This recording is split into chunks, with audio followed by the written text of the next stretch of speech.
Hi நண்பா நண்பீஸ். இன்னைக்கு என்ன பார்க்கலான்னா, கவர்மெண்ட் எம்ப்ளாயீஸ் டீச்சர்ஸ்க்குலாம் ஒரு மிகப்பெரிய நிம்மதி பெருமூச்சு விடுற மாதிரி ஒரு முக்கியமான அப்டேட் பார்த்தீங்கன்னா, சுப்ரீம் கோர்ட்லேருந்து வந்திருக்கு.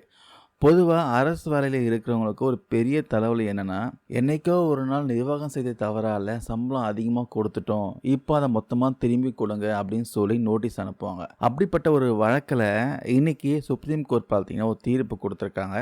அதுவும் ரூல்ஸ்லாம் சொல்லியிருக்காங்க. அது என்ன ரூல்ஸு? முக்கியமா உயர்நீதிமன்றம் போட்ட விசித்திரமான ஒரு உத்தரவை ரத்து செஞ்சு சுப்ரீம் கோர்ட் வந்து என்ன தீர்ப்பு கொடுத்துருக்காங்க, அது என்ன, இதனால யாருக்கெல்லாம் என்ன நன்மை கிடைக்க போகுது, எல்லாமே டீட்டெயிலாக பார்க்கலாம். முதல்ல இந்த வழக்கு எப்படி ஆரம்பிச்சது பார்த்தா, பள்ளி கல்வித்துறையில் ஒரு டீச்சர் பார்த்தீங்கன்னா ஊதிய குழு நிர்ணயத்தினப்போ தவறுதலாக தர ஊதியம் வந்து கொஞ்சம் அதிகமாக நிர்ணயம் பண்ணிட்டாங்க.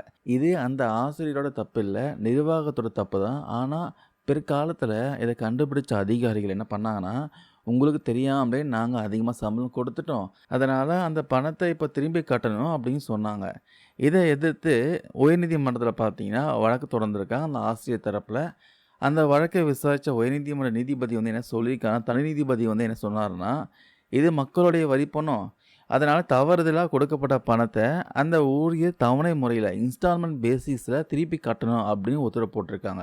அதுக்கப்புறம் இது அப்பீல் பண்ணியிருக்காங்க, இது மேல்முறையீடு பண்ணியிருக்காங்க. அங்கே தான் பார்த்தீங்கன்னா ஒரு ட்விஸ்ட் வந்து நடந்திருக்கு. 2 நீதிபதிகள் கொண்ட ஒரு அமர்வு பார்த்தீங்கன்னா ஒரு புதுமையாக ஒரு தீர்ப்பு கொடுத்துருக்காங்க. அதாவது தவறுதலாக வாங்கிய அரசு ஊழியர் பார்த்தீங்கன்னா 50% தொகையை வந்து திருப்பி கட்டணும், மீதி 50% தொகையை பார்த்தீங்கன்னா யார் தப்பு கணக்கு போட்டாங்களோ அந்த ஊதிய நிர்ணய அதிகாரி கிட்ட இருந்து வசூல் செய்யணும் அப்படின்னு அதிரடியாக ஒரு தீர்ப்பு கொடுத்துருக்காங்க.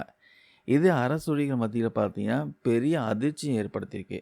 இப்போ இதை எதிர்த்து தான் பாதிக்கப்பட்டவங்க உச்சநீதிமன்றத்தை வந்து அப்ரோச் பண்ணியிருக்காங்க. இந்த வழக்கை விசாரித்த உச்சநீதிமன்றம் மதுரை உயர்நீதிமன்றம் சொன்ன அந்த 50:50 ஃபார்முலாவை ஒத்துக்கவே இல்லை. ஆசிரியர் 50% கட்டணும், அதிகாரி 50% கட்டணும் சொன்ன அந்த உத்தரவை வந்து மொத்தமாக கேன்சல் பண்ணிட்டாங்க. ஏன் உச்சநீதிமன்றம் அந்த தீர்ப்பை கேன்சல் பண்ணிவிட்டு புதுசாக ஏன் தீர்ப்பு கொடுத்தாங்கன்னா, இங்கே தான் வந்து ஏற்கனவே நடந்த ஒரு கேஸ் இருக்குது, 2014ஆம் ஆண்டு நடந்திருக்கு.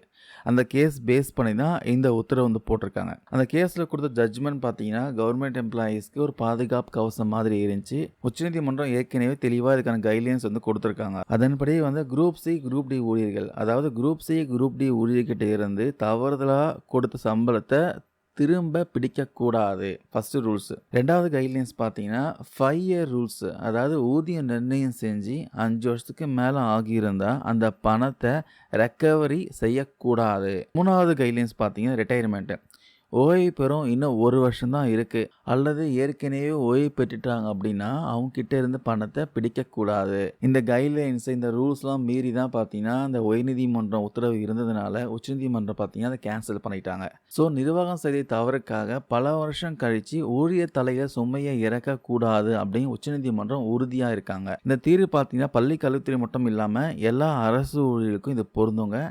இந்த தகவல் பார்த்தீங்கன்னா பாதிக்கப்பட்ட பலருக்கும் உதவியாக இருக்கும். மறக்காமல் ஷேர் பண்ணுங்கள். இது விஷயமா உங்களுக்கு கருத்துக்கள் ஏதாவது இருந்தால் கமெண்ட்ஸில் சொல்லுங்கள். தேங்க்யூ நண்பா நண்பீஸ்.